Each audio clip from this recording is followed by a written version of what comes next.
सोनिया गांधी के नाम का प्रस्ताव मंजूर किया गया। एक तरफ राहुल गांधी के नाम की चर्चा, परिवारवाद का सवाल नहीं उठेगा फिर से आप पे? भारतीय जनता पार्टी परिवारवाद की बात तो ना करे तो बढ़िया है। मैंने पूछूंगा ज्योतिरादित्य सिंधिया साहब कौन है, अनुराग ठाकुर साहब कौन है, धर्मेंद्र प्रधान साहब कौन है, अमित शाह साहब के बेटे जय शाह साहब कौन है, निर्मला सीतारमन जी कौन है और किरण रिजिजू जी कौन है। बहुत सारे साहब लीडर्स भारतीय जनता पार्टी में परिवारवाद का ही उदाहरण है और भारतीय जनता पार्टी अपने गिरेबान में चाहती है। कौन से दो ऐसे लीडर जो अहम पोजीशंस पर दिख रहे हो अभी भाजपा में? सॉरी, भाजपा के कौन से ऐसे परिवार के ही दो मेंबर्स जो अहम पोजीशंस पर दिख रहे हो, जिस तरह की ताकत, जिस तरह का वजन सोनिया गांधी के पद के लिए और राहुल गांधी के लिए जो प्रस्ताव पास हुआ? जय शाह साहब बड़े पद पे नहीं है। अमित शाह साहब होम मिनिस्टर थे, जय शाह साहब बड़े पद पे थे। इससे बड़ा उदाहरण क्या होना चाहिए? और जय शाह साहब का मेरिट क्या है, जय शाह साहब का एक्सपीरियंस क्या है? वो डिसाइड इतने बड़े बड़े फैसले लेते हैं, इतने बड़े बड़े प्लेयर्स की जिंदगियों को, हिंदुस्तान के फ्यूचर को, जो हमारा क्रिकेट का है करियर है, कि उसको उन प्लेयर्स के फ्यूचर को डिसाइड करते हैं। तो भारतीय जनता पार्टी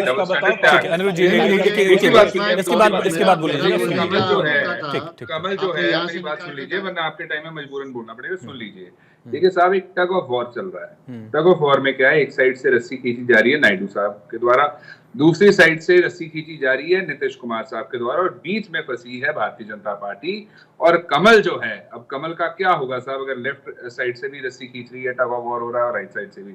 दूसरी चीज आप देखिए कि अश्विन जी, कौन सा टग ऑफ वॉर है जो अभी हमें नहीं दिख पा रहा है, जाहिर नहीं हो पा रहा है? पॉलिटिकल पार्टीज का जो स्टैंड है एनडीए के घटक दलों का, वो क्लियर आप सुन रहे हैं। नेमतुल्ला साहब हैं, पूर्व विधायक है जेडीयू, उनका पक्ष आपने सुना। हमारे साथ एलजेपीआर के भी विनीत जी लगातार बने हुए हैं, उनका भी आपने पक्ष सुनी लिया। और इन पार्टी के बड़े नेताओं की तरफ से बिना किसी शर्त के समर्थन दिया गया है।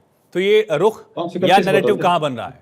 नहीं आयुष भाई, आपने हमारा पक्ष कहाँ सुना है अभी? हेगड़े साहब, मैं इसके बाद आपका पक्ष सुनूंगा। हेगड़े साहब, मैं इसके बाद आपका पक्ष ही सुनूंगा। कांग्रेस से जुड़ी पहले तो मैं ये चीज बता दूं कि अभी साहब, ये जो भारतीय जनता पार्टी के लीडर्स हैं, ये जो एलाइज हैं, एलाइज के लीडर्स हैं, ये चीज भलीभांति जानते हैं कि ये इशू है।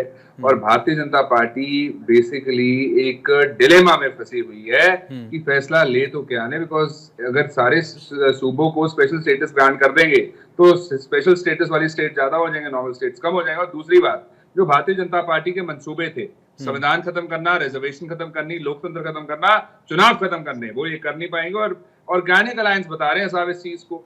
पहले 10 साल अनऑर्गेनिक अलायंस था, अब उसको ऑर्गेनिक बता दिया। लेकिन मैं एक चीज पूछूंगा, मोदी साहब जोशी साहब को मिले, अडवाणी साहब को मिले, और अडवाणी साहब और जोशी साहब वो लीडर्स हैं जिनको साइडलाइन किया गया था 75 साल का हवाला देके। अब मोदी साहब की भी उम्र 75 साल होने वाली है कुछ ही टाइम में, तो क्या मोदी साहब पे ये रूल लागू नहीं होगा?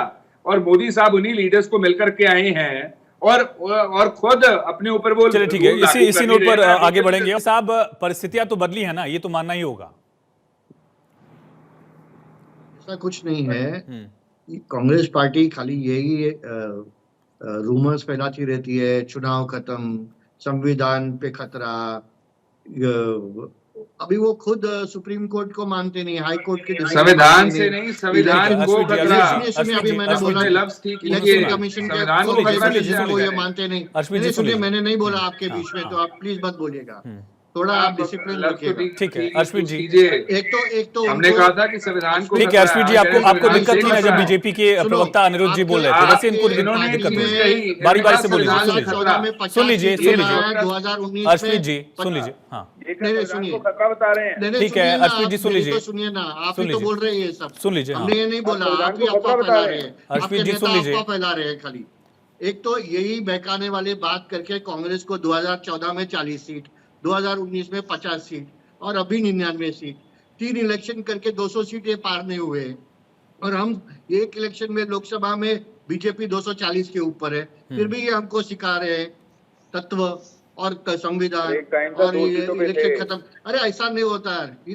देखो, जो भी आप बात ठीक है अर्शमीत जी, सुन लीजिए प्लीज। बात करो, ऐसा नहीं बात करो। और मैंने आपके बीच में बात नहीं किया। कांग्रेस के प्रवक्ता का यही प्रॉब्लम है कि इलेक्शन हारने के बाद वो बौखला जाते हैं। हेगड़े साहब, हाँ हेगड़े साहब, नहीं वो नहीं बोल रहे थे, वो आपके बीच में नहीं बोल रहे थे। सुन लीजिए, आपके बीच में नहीं बोला। आप बीजेपी की बात क्यों करें? अपनी बात कीजिए। शिवसेना हम हमारी बात करते हैं ना, हमारा स्ट्राइक रेट तो उद्धव ठाकरे जी से भी ज्यादा है। स्ट्राइक रेट क्या है? 7 सीट लड़ा है, हमारा जो स्ट्राइक रेट है वो ज्यादा है, हमारा हाँ, तो विनेबिलिटी 7 रेट सीट ज्यादा तो- है। ठीक है हेगड़े साहब, मेरा आप अपनी बात पूरी करिए। वोट हाँ। परसेंटेज मेरा वो हेगड़े ज्यादा साहब है, हेगड़े साहब जो मेरा 100% है। सवाल था कि डिपेंडेंसी बढ़ी है ना, जैसे जेडीयू पिछली बार बाहर से थी सरकार में, मंत्री नहीं था उसका कोई, लेकिन इस बार जेडीयू को रिप्रेजेंटेशन देना पड़ेगा, मैं इसकी बात कर रहा हूँ।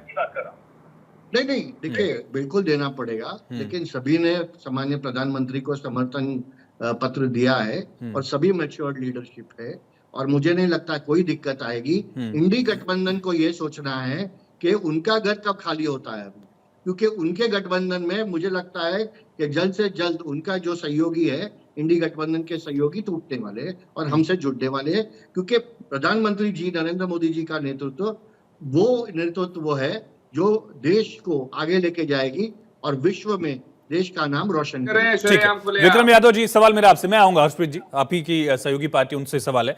विक्रम जी, जब उद्धव ठाकरे नहीं पहुंचे इंडिया ब्लॉक की बैठक में, तब सवाल उठा, सवाल ये भी उठा कि क्या कोई चेहरा बीजेपी का आपके गुट से भी लगातार बातचीत करा, क्या कोई गुंजाइश है? नहीं आयुष जी, देखिए मेरी समझ में ये नहीं आ रहा। एक तो ये अनपढ़ लोग इंडिया को इंडी बोलते हैं, इंडिया लिखा हुआ है लेकिन इंडी बोलते हैं, क्योंकि ये अनपढ़ लोग हैं, अनपढ़ लोग इनको क्या पढ़ना है? नहीं इनका आता। तो है ना, ठीक, लिखा मेरे है। सवाल का अनपढ़ जवाब दीजिए। लोग इन अनपढ़ आपका लोग नहीं नहीं, कोई नहीं, ठीक है, आपकी पार्टी और परिवार का विवाद होगा, उसको बाहर रखिए, मेरे सवाल का जवाब दीजिए। समझ गया कि भाई बीजेपी के साथ जो भी जाए ना, बीजेपी उसी को खाती है। अब कौन जाएगा?